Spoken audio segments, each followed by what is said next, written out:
தலைநகர்ல இடம்பெறுகின்ற பல பார்ட்டி நிகழ்ச்சிகள்ல இப்ப போதைப் பொருட்கள் அதிகமாக பயன்படுத்தப்படுகிறதாக ஒரு தகவல் ஒன்று வெளியாக இருக்கிறது. குறிப்பாக இளைஞர் யுவதிகள் கலந்து கொள்ளுகின்ற இரவு நேர பார்ட்டிகள்ல அங்கே போதை மாத்திரைகள், அதேபோல தடுக்கப்பட்ட போதைப் பொருட்கள் என்பன அதிகமாக பயன்பாட்டில் இருக்கிறது அப்படின்னு சொல்லி போலீசார் ஒரு அறிக்கை ஒன்றை வெளியிட்டிருக்கின்றார்கள். இந்த அறிக்கையின் மூலம் 20 வயதுடைய ஒரு இளைஞர் ஒருவர் கைது செய்யப்பட்டு, அவர் கொடுத்த வாக்குமூலத்தினுடைய அடிப்படையிலே அவருக்கு இந்த போதைப் பொருட்களை, போதை மாத்திரைகளை விநியோகம் செய்கின்ற ஒருவரை ரகசியமான முறையிலே வரவழைத்து, அதாவது இந்த போதைப் பொருளை பெற்றுக்கொள்வதற்காக அவரை அழைத்தது போல அழைத்து அவரை கைது செய்திருக்கிறார்கள். கிட்டத்தட்ட அவரிடம் இருந்து 23,000 போதை மாத்திரைகள் கைப்பற்றப்பட்டிருக்கிறதாக போலீஸ் தரப்பில் இருந்து சொல்லப்பட்டிருக்கிறது. கிட்டத்தட்ட அவர் கொழும்பிலே இடம்பெறுகின்ற அனைத்து இடங்களுக்கும் இந்த பார்ட்டி நிகழ்ச்சிகள் அப்படின்னு சொன்னால் அவர்தான் போதைப் பொருட்களை விநியோகம் செய்கின்றவர் அப்படின்னு சொல்லப்பட்டிருக்கிறது. போதை மாத்திரைகள் மட்டுமல்லாமல் பொது நாங்கள் திரைப்படங்களிலே கேள்விப்பட்ட பெயர்கள் ஸ்டாம்ப் அப்படின்னு சொல்லப்படுகின்ற ஒரு விஷயம் திரைப்படங்களிலே ஒரு போதைப் பொருளாக சொல்லப்பட்டு கொண்டிருந்தது. அது இப்ப நிஜத்திலே இருக்குது அப்படின்றது இப்பதான் தெரியும்.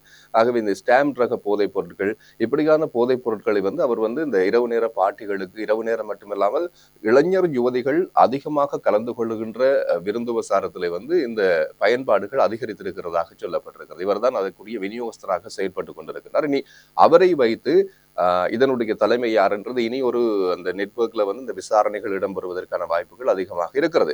ஆகவே இதில் ஒரு விஷயத்தை கவனித்துக் கொள்ளணும் என்ன அப்படின்னு சொன்னால், இப்போது கொழும்பு தலைநகரத்திலே இந்த மாதிரியான பார்ட்டி நிகழ்ச்சிகளிலே போதைப் பொருள் பயன்படுத்தப்படுவதாக தகவல்கள் வெளிக்கொணரப்பட்டிருக்கிறது. ஆனால் இது காலப்போக்கிலே இலங்கையினுடைய அனைத்து பாகங்களிலும் இது ஸ்பிரிட் ஆகிறதுக்கான வாய்ப்புகள் அதிகமாக இருக்கிறது. ஆகவே உங்களுடைய வீட்டில் இருக்கின்ற உங்களுடைய பிள்ளைகளாக இருக்கலாம், அல்லது அதே நேரத்தில் உங்களுடைய நண்பர்களாக இருக்கலாம், அல்லது இளைஞர் யுவதிகள் யாராக இருந்தாலும் இப்படியான பார்ட்டி நிகழ்ச்சிகளில் கலந்து கொள்ள போகின்றார்கள் அப்படின்னு சொன்னால் நிச்சயமாக கவனத்திலே கொள்ளுங்கள். அது மட்டும் இல்லை, அது நீங்க பார்ட்டி நிகழ்ச்சியில போறீங்க, அதை பயன்படுத்துறீங்க அல்லது பயன்படுத்த இல்லை அப்படின்றது ரெண்டாவது பிரச்சனை. ஆனால் அப்படிப்பட்ட ஒரு பார்ட்டி நிகழ்ச்சியில போதை மாத்திரைகள், போதைப் பொருட்கள் பயன்படுத்தப்பட்டதாக போலீசாருக்கு தகவல் கிடைத்தால் அதிலே கலந்து கொண்ட அனைவரும் கைது செய்யப்படுவார்கள். அதே நேரத்துல நீங்க நான் பயன்படுத்துறது இல்லை, எனக்கு போதைப் பொருள் அதுக்கும் எனக்கு சம்பந்தம் இல்லை, நான் பார்ட்டிக்கு தான் போயிட்டு வந்தேன் அப்படின்னு எல்லாம் சொல்ல முடியாது. ஏனென்றால் எந்த ஒரு நிகழ்ச்சியில போதைப் பொருட்கள் பயன்படுத்தப்பட்டு போதைப் பொருள்